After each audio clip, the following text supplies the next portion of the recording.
I never thought the day would come when my own stepson tried to trap me in the Alaskan wilderness. Alone, surrounded by icy silence, I felt a flicker of fear, and then something else, determination. What he saw as useless would soon become the very thing that turns the tables. But would he realize too late that the man he underestimated was far from ordinary? Subscribe now, because you won't want to miss a second of what happens next. After returning from that chilling encounter in the wilderness, I had to remind myself to breathe, to act normal. My stepson, Liam, and his sister, Chloe, thought I had no idea. That's exactly what made this perfect. Every smile I gave, every casual comment about the weather or the Alaskan snow, was a mask. Behind it, I was already planning. I spent hours observing them, noting their routines, their greed-laden gestures. Liam would check his phone obsessively, whispering with Chloe about the plan to sell my workshop. They thought the old man was blind to their schemes. But I was sharper than they imagined. To gather proof, I didn't rely on cameras or crude recordings. I tapped into modern technology in ways they never suspected. Their devices were synced to our home network, and I quietly accessed their messages from my laptop while pretending to sip my morning coffee. Every word, every plan was documented. Chloe's smug excitement over her anticipated payout. Liam's attempts to manipulate the papers. They were laying out their crimes willingly. Meanwhile, I protected my assets. I moved my rare violin collection, the instruments that had secretly made me a millionaire, into accounts and storage the children had no access to. I registered copyrights under a shell company. Any attempt to seize a workshop or my life's work would be futile. They had underestimated me entirely. I also began subtle maneuvers to isolate them. A few calls to trusted allies, a few carefully planted rumors about potential buyers backing out, little nudges to push them into overconfidence, to make them believe they were untouchable. The more confident they felt, the easier it would be to strike. All the while, I maintained appearances. At a neighborhood fundraiser, I laughed and shook hands with acquaintances. The perfect doting stepdad who had no clue about the greed festering beneath his roof. To any outsider, I was the same man I had always been. Quiet, dependable, maybe a little old-fashioned. But inside, a storm brewed. Each smile was measured. Each nod carefully timed. They had no idea that the seemingly useless stepdad was already 3 steps ahead, orchestrating a plan that would leave them stunned. And yet, despite the meticulous planning, there was tension. Every movement, every glance from them could give away my awareness. I had to stay calm, to remain invisible while piecing together the perfect chain of events. Their arrogance would be their undoing. But would I be able to hold the mask long enough to see it all unfold exactly as I imagined? Even as I continued my careful surveillance, I realized I couldn't do this alone. The web Liam and Chloe were weaving was intricate, and I needed a sharp mind and a loyal hand to match mine. That's when I remembered my old friend and former business partner, Marcus. He'd left the city years ago after a messy fallout with a rival firm, but his loyalty and his knack for uncovering hidden schemes was legendary. I called him under the pretense of catching up, and we met at a small cafe tucked away in downtown Anchorage. Over black coffee and the faint smell of roasted beans, I revealed a fraction of what I knew. I didn't spill everything, never my full hand, but enough to shock him. His eyes widened as I described Liam's audacious plan to seize my assets, Chloe's manipulations, and the sheer recklessness of their scheme. "I've seen this kind of thing before," Marcus said, leaning back, fingers tapping the table. "People think greed makes them clever. It usually just makes them sloppy." His tone was calm, analytical, but beneath it I sensed a fire, an eagerness to take action. I knew then that I could trust him. Marcus and I devised a strategy. He would monitor digital communications from angles Liam and Chloe would never suspect. Using a combination of VPNs, encrypted devices, and his old network of contacts in finance, we could track every suspicious transfer, every attempt to manipulate contracts, and even anticipate moves they hadn't yet made. Marcus's expertise in cybersecurity was a perfect complement to my knowledge of the family dynamics. But our alliance wasn't just about technology. I needed someone who could think legally as well as practically. Marcus knew a retired lawyer, Eleanor, who specialized in estate and trust law. Quietly, we brought her into our confidence. She helped me restructure some of the ownership documents and ensured that even if Liam or Chloe tried to force a transfer of assets, it would be legally blocked. Her presence gave me leverage I could never have mustered alone. The most powerful moment came when I decided to share a key piece of proof, a recorded exchange where Liam and Chloe openly discussed the steps to claim my property. Marcus and Eleanor's reactions were immediate: shock, anger, and finally, commitment. They swore they'd stand with me. Their loyalty wasn't blind. It was earned through the undeniable evidence. That moment crystallized everything. I was no longer isolated. Together, we were a silent force moving through the shadows of their deception.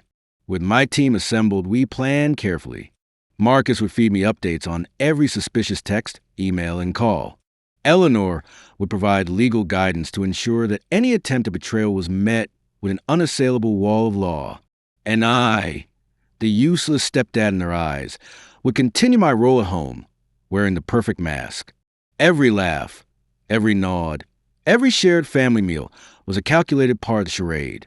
They would never suspect that their stepdad was orchestrating a counterstrike that would expose them completely. Even then, the stakes were high. One slip, one misread signal, and the entire operation could collapse. Liam and Chloe were unpredictable, fueled by arrogance and desperation. But with Marcus and Eleanor by my side, I felt a surge of confidence I hadn't allowed myself in years. We were ready to move from observation to action. As I left the cafe, a chilling thought crossed my mind. They were walking straight into a trap they couldn't even imagine. And the bigger question hung in the air: how far would they go before they realized that the useless stepdad had turned into the architect of their downfall? The first snow had begun to settle over Anchorage, covering the streets in a quiet white that seemed peaceful but betrayed the storm brewing beneath my calm exterior. With Marcus monitoring every digital footprint and Eleanor securing legal defenses, it was time to shift from defense to offense. The mask of the oblivious stepdad was in place. I laughed, I joked, I played the part. But inside, every nerve was wired for strategy. Liam and Chloe had no idea how meticulously their so-called victim was planning their undoing. The trap had to be perfect. I chose a multi-layered approach: misdirection, timing, and psychological leverage. First, I allowed Chloe to believe she had uncovered a secret vulnerability. I casually forgot to secure a folder on my encrypted drive. In reality, it contained a carefully crafted document, a bait piece detailing a fictitious, failing investment. Every move she and Liam made to capitalize on it would be logged, traced, and recorded. Marcus and I had set up a network of decoys online, accounts that appeared as potential buyers or investors for the failing venture.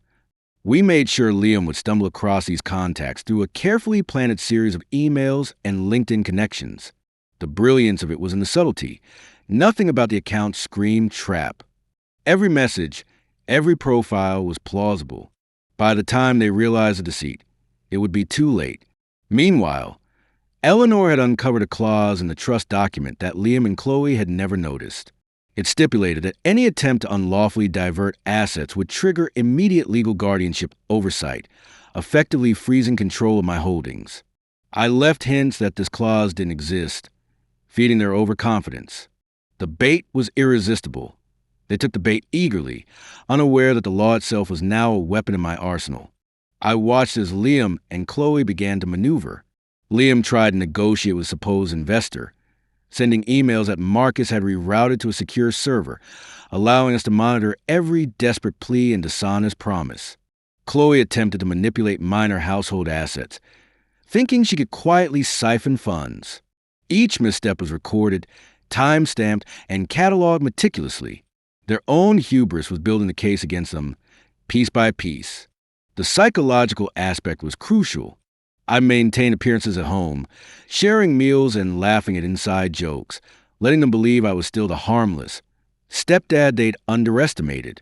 But I also orchestrated small reminders, subtle references to unexpected audits and offhand comments about legal protection, enough to unsettle them without revealing the trap. Every whisper of doubt nudged them closer to panic, closer to mistakes that would seal their fate. Then came the moment of escalation. Using our network, We leaked an intentionally distorted financial report showing that my assets were in jeopardy, a crisis that existed only in the false data. Liam and Chloe sprang into action immediately, trying to cover losses, make hasty deals, and secure control. Their actions triggered the trust clause Eleanor had discovered, freezing critical accounts and alerting legal authorities. Panic spread between them like wildfire, and they began pointing fingers, blaming each other for supposed collapse. I observed from the shadows, savoring the chaos. The frantic phone calls, the whispered arguments behind closed doors, the visible cracks in their once united front. It was intoxicating. Liam accused Chloe of hiding crucial information. Chloe shot back, claiming Liam had mismanaged everything. Their own desperation was the very engine driving their downfall. But the masterstroke was yet to come.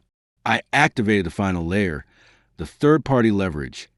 We provided undeniable evidence of Chloe's and Liam's manipulations to a regulatory body overseeing trust and estate management, ensuring an official investigation will confirm everything we had already documented. Their panic intensified as they realized that their private schemes were now public record. There was no hiding, no escape. By the end of that week, the walls of their deception were collapsing. Every action they had taken, every attempt to control, every dishonest maneuver had been anticipated, observed, and countered.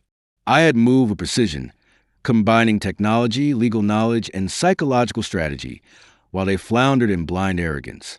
As I sat in my study, sipping coffee and watching the storm outside, I couldn't help but reflect on the irony. The useless stepdad they had underestimated had become the architect of their ruin. But one question lingered, gnawing at the edges of satisfaction. How far would they go before realizing that every step, every desperate move, had been orchestrated from the very moment they thought they had the upper hand? By the time the weekend rolled around, the first domino had already fallen. Liam and Chloe's panic was no longer contained within whispered arguments in the kitchen or tense phone calls. They were unraveling publicly, and each misstep only tightened the grip of the trap I had set. Every carefully planted piece of misinformation, every subtle legal lever, had begun to work in perfect synchrony, and now I watched the chaos ripple outward like shock waves across ice. It started small. Liam, desperate to fix the supposed failing investment, reached out to a longtime client, someone he thought loyal. He didn't realize Marcus had inserted a hidden alert. Any email sent regarding the fake venture was automatically forwarded to Eleanor and me, time-stamped and uneditable. The client, now aware of the alleged crisis, immediately demanded proof of solvency. Liam had no recourse. He fumbled through excuses, misstatements, and half-truths. Every word, every attempt to cover his tracks, built a digital paper trail that would lead him exposed. Meanwhile, Chloe's social circle began to notice her erratic behavior. She had tried to manipulate assets in subtle ways, shifting minor investments, moving money between accounts, hoping no one would notice. But Eleanor's foresight had protected the majority of critical holdings, and the few assets Chloe did touch became visible in the legal net we had spun. Friends and colleagues, initially sympathetic, began to ask pointed questions. Rumors of mismanagement and deceit spread faster than she could counteract. Chloe's social isolation grew by the hour, a direct consequence of her own greed. The trust clause we activated had done more than freeze assets. It introduced a regulatory investigation. Agents contacted both Liam and Chloe, demanding explanations for discrepancies they couldn't possibly justify. Panic consumed them. They began to point fingers at each other. Liam accused Chloe of hiding information. Chloe fired back, claiming Liam had mismanaged everything without consulting her. Their alliance, once unshakable in their shared ambition, disintegrated under pressure. I watched every move from my vantage point, fascinated by how predictably human behavior could betray itself. The more they scrambled, the more mistakes they made. The domino effect intensified. Each new misstep triggered another, and each misstep fed the evidence we were quietly compiling. Emails, messages, digital logs, financial transfers, all were carefully documented by Marcus and stored in a secure cloud, inaccessible to anyone but us. By the time Liam and Chloe realized what had happened, there was no plausible deniability left. Then came the professional fallout. Liam's employer noticed irregularities in his business dealings, stemming from the mismanaged crisis we had engineered. Meetings were called, projects scrutinized, and within days his reputation began to crumble. Chloe faced her own consequences, socially and professionally. Community members she had counted on for influence turned their backs, and minor legal audits revealed financial irregularities that she couldn't explain. Each sphere of their lives was collapsing simultaneously, leaving them scrambling in every direction. It wasn't just the external world that was collapsing, their internal dynamic was equally disastrous. Every interaction between them became fraught with tension, suspicion, and fear. I could almost hear the silent screams of frustration as their partnership, built on shared deception, disintegrated into mistrust. Every email or message they sent, every hurried decision, only served to confirm the narrative we had constructed, that they were acting in bad faith, and every step they took to protect themselves was leading them further into exposure. At home, I maintained my calm facade. I joked over dinner, asked about their days, laughed at the mundane, all while knowing the storm of consequences I had orchestrated was bearing down. Every time Chloe's phone rang, I caught the subtle flicker of panic in her eyes. Every time Liam's fingers shook over a keyboard, I knew they were deeper into the web than they realized. They couldn't see the architect of their ruin smiling quietly from the shadows, savoring the justice unfolding. By midweek, the ripple effects reached new heights. An external auditor, tipped by Eleanor's discreet alerts, began a formal review of the accounts Liam and Chloe had tried to manipulate. Regulatory bodies contacted them, demanding documents and explanations. Socially, friends and colleagues began distancing themselves, whispers of misconduct becoming impossible to ignore. Each consequence was a direct result of their hubris, of underestimating me, the useless stepdad they thought they could outsmart. And yet, the final piece of the domino effect was the most satisfying. With our compiled evidence, Marcus and I orchestrated an official notification to the trust administrator and legal authorities, revealing the full scope of their attempts to divert assets. The freeze, the audit, the regulatory investigation, all converged in crescendo that left Liam and Chloe completely cornered. Their panic reached a fever pitch. Calls went unanswered, texts became frantic, arguments erupted in front of anyone who would witness them. The carefully constructed image of unity and control they had maintained crumbled into dust. Through all this, I remained in control, a calm observer watching their world collapse. The lesson was clear. Betrayal carries its own weight, and when carefully exposed, it has a momentum that cannot be stopped. The dominoes had fallen as I intended, each piece crushing the illusion of power they had held. By the time the dust settled, both Liam and Chloe would have no choice but to face the consequences of their greed, deceit, and arrogance. But even as satisfaction surged, a lingering thought remained, like the faint echo of an avalanche. Would they finally understand that every move, every desperate act, had been anticipated from the start? And if they didn't, what further consequences would unfold when the final, public reckoning arrived? The day of reckoning had finally arrived. It wasn't a courthouse in traditional sense, but a high-stakes boardroom filled with the very people who had unknowingly enabled Liam and Chloe's schemes. Investors, legal advisors, and regulators sat stiffly around a polished mahogany table, each with a keen eye and an appetite for accountability. And there I was, calm, composed, carrying the weight of every calculated step I had taken. I could feel the energy in the room shift the moment I walked in, an almost imperceptible tension, like the air before a storm. Liam and Chloe entered moments later, their forced smiles failing under the weight of guilt and fear. They were both acutely aware, though they refused to admit it, that today would be the day their facade crumbled completely. I could almost hear their internal screams as they scanned the room, hoping, praying that some loophole or sympathetic ear would save them. But there was none. Every ally they thought they had was already on the other side of the truth, whether they realized it or not. I began by presenting the first piece of evidence, a detailed timeline of financial transactions, digital communications, and manipulated contracts. Each document was backed by time-stamped records, clearly showing deliberate attempts to divert assets and mislead stakeholders. Liam's face tightened as I spoke, the color draining from his cheeks, while Chloe's fingers clenched and unclenched, betraying her mounting anxiety. The room was silent, the only sound of faint rustle of papers and the occasional intake of breath. Every eye was on us, absorbing the gravity of what was unfolding. Then came Marcus's testimony, unflinching and precise. He laid out the technical details of how the evidence had been gathered, explaining the subtle manipulations and redirections that had revealed the full extent of their misconduct. His voice was steady, unwavering, each word carefully measured to leave no doubt. Liam's mouth opened, as if to argue, but no sound came out. Chloe's eyes darted around the room, desperate for some escape, any shred of control. But there was none. The web we had spun had become inescapable, and they were now fully ensnared.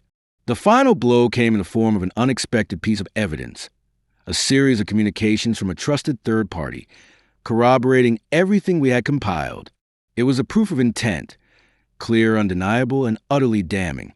The room collectively inhaled, the weight of revelation pressing down on everyone present. Investors exchanged shocked glances. Legal advisors whispered amongst themselves, confirming the severity of the situation.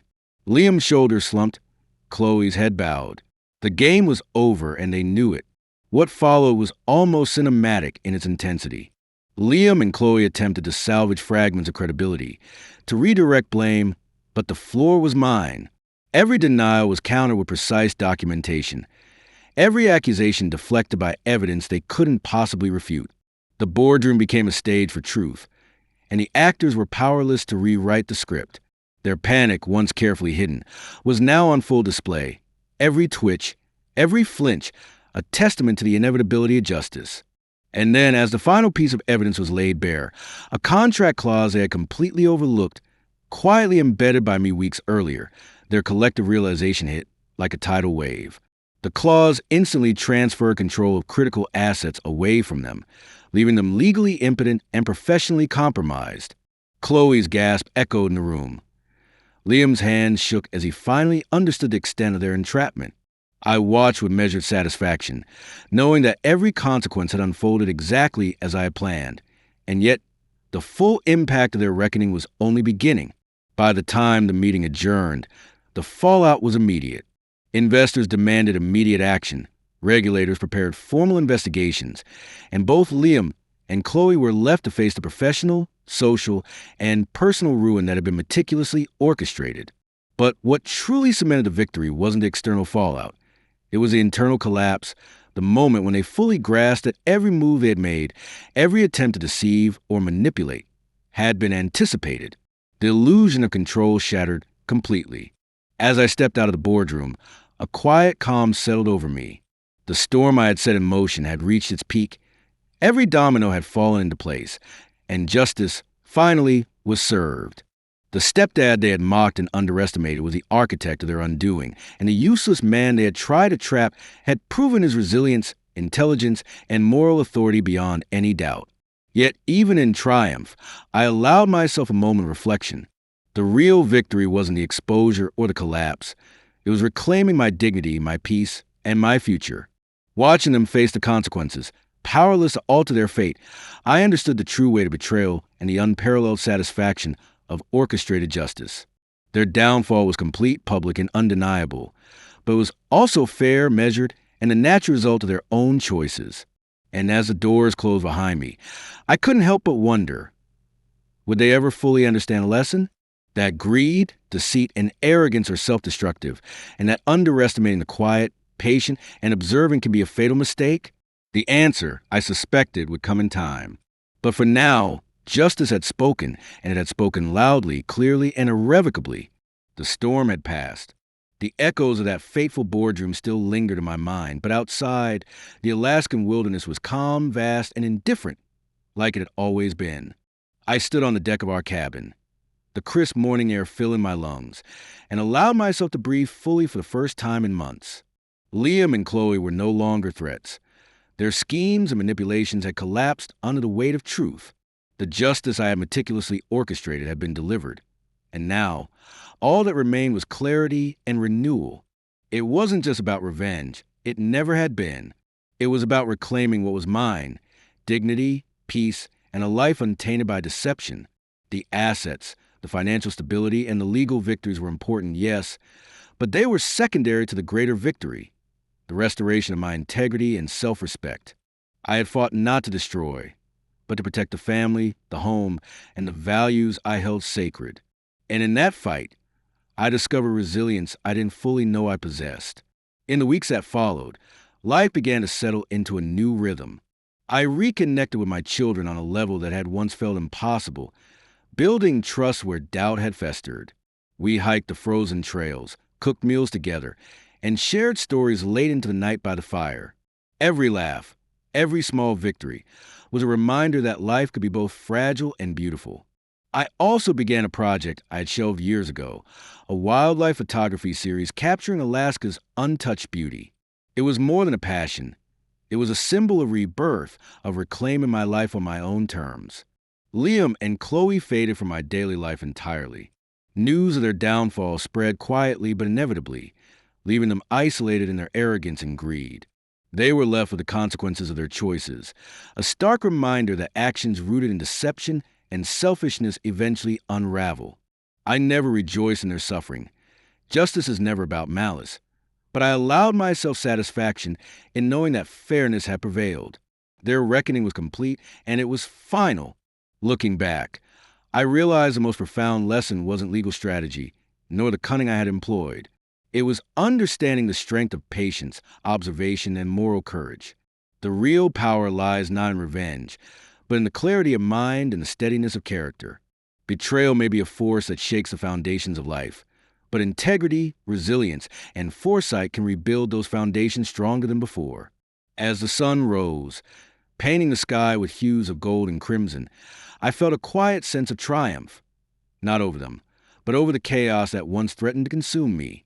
Life was mine to shape, free from deceit, grounded in honesty, and guided by the lessons learned from the storm. And in that moment, I understood something vital. The true victory is reclaiming your own narrative and refusing to be defined by the treachery of others. If you've ever been underestimated, betrayed, or overlooked, remember this. The calm, patient, and observant are never truly powerless. And sometimes, the world's harshest trials lead to the most empowering awakenings. So, if you're ready to take control of your life and turn setbacks into triumph, hit that subscribe button now. Because the journey to reclaiming yourself begins with awareness, courage, and a decision to act. And trust me, you don't want to miss what comes next. Backhand index pointing right if this story hit home for you.